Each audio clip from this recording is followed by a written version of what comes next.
There are many labels pinned on us at work, but one of the best is to be called intelligent. Contrarily to many people's view about intelligence, it is not just about having information. Intelligence is insight. It is the ability to accurately and eloquently deliver your facts in a way that is pleasant and understandable to your listener. If you sound knowledgeable, you will be taken seriously at meetings and elsewhere.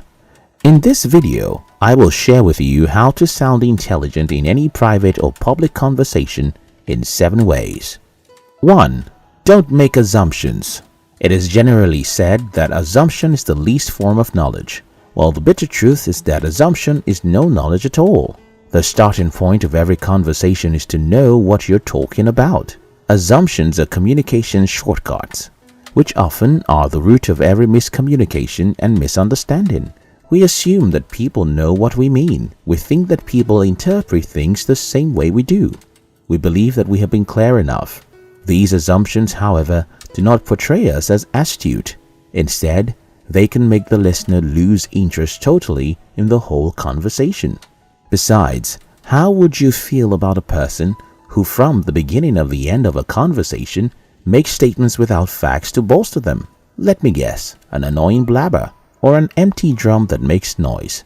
If you want to be perceived as an intelligent person in any conversation, you must learn to talk with facts.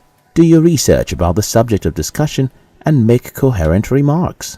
Be sure that your sources are accurate and your insights are grounded in the most current information. 2. Simplify your language. Winston Churchill once said, "Short words are best, and the old words, when short, are best of all." Often, you may feel pressure to use scholarly words to sound smart, but it's best to focus on being understood. People won't take you seriously if they don't know what you're saying. As a matter of fact, rather than pay attention, they will make fun of you. It is, however, so much better to stick to everyday words that most people would know. If you want to share an idea, try to use the best words. If your opinion is career-based and the person you are conversing with is not the same field with you, your ability to break down terms to their level of understanding shows that you are intelligent. Clichés, especially biz blab, are the opposite of eloquence. Use unexpected but common words or phrases that memorably illustrate points. Ironically, the simpler your words and sentences, the more profound you'll sound. 3. Use body language.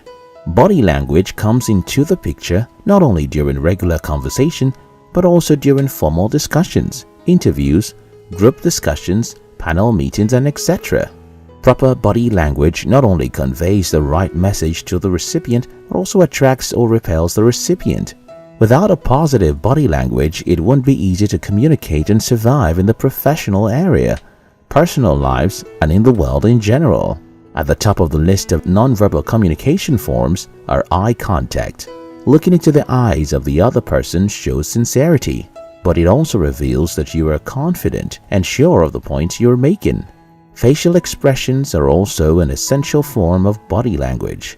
Your facial expression can quickly sell you out when you are lying or unsure of your words. Also, hand movements seem to emerge when you speak. So you must endeavor to be conscious of the actions of your hand, because they either aid in communication or cause distractions. When you use your hands to emphasize key points, it shows that you are intelligent. If you're not actively using a gesture, keep your hands still. Fiddling with your glasses, rattling your papers, scratching yourself, and so forth can distract you. 4. Speak out, but don't shout. Have you ever almost fallen asleep while having a conversation with someone? Talking to someone in a low tone does not just tend to make a person fall asleep. It also shows that you are not even interested in the conversation. When having a conversation with someone, speak loud enough for your listener to hear you without having to strain their ears. On the other hand, don't talk as though you are trying to force your points on the other person. Avoid raising your voice, except if it is for emphasis sake. Speaking with low energy in your tone makes it seem like you are not even sure if what you are saying is correct. Also, talking too loudly shows disrespect and may cause your listener not to want to listen to you anymore. Thus, any of the two tones, too high or too low, is not an intelligent way to converse. 5. Use pauses to create emphasis. Silence is not just golden. It is also the crowning glory of sound dialogue. Instead of just blabbing fast like someone who has hot food in his mouth, try taking short breaks during conversations. Carefully applying commas and full stops while speaking shows that you are eloquent, smart, and have an understanding of your narration. For example, a slight pause before you are about to say something important creates suspense. It makes the other person to be more interested in what you want to say and to hang on your every word.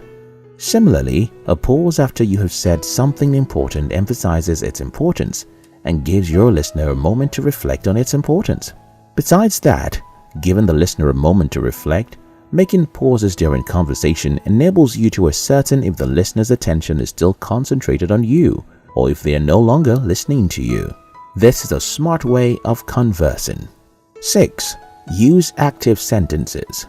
When the subject of your sentence acts, it's called active voice, while passive voice happens when your subject receives the work. Generally, active voice is better, even in writing, because it's more concrete and concise than passive voice, which is usually vague. Practice phrasing your sentences so the subject is always acting. For instance, instead of saying the book was written by Ben Cassin, say Ben Cassin wrote the book.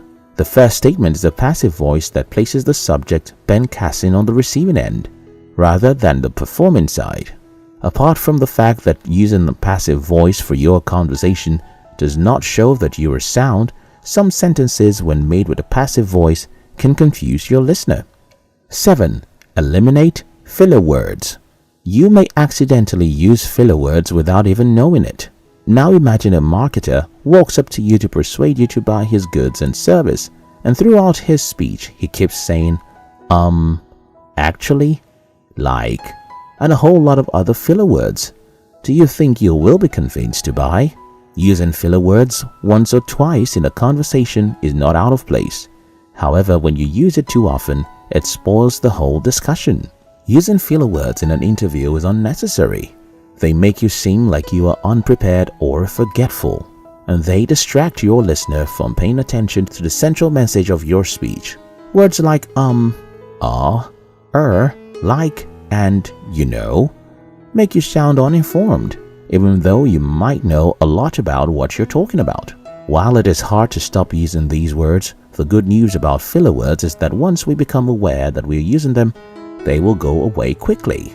If you can eliminate filler words, you will be better in your communication. You don't need a vast vocabulary to sound smart in a conversation. Instead, focus on presenting your ideas clearly and understandably. With a few new habits, you can impress your friends, outshine your fellow students, or make waves at work.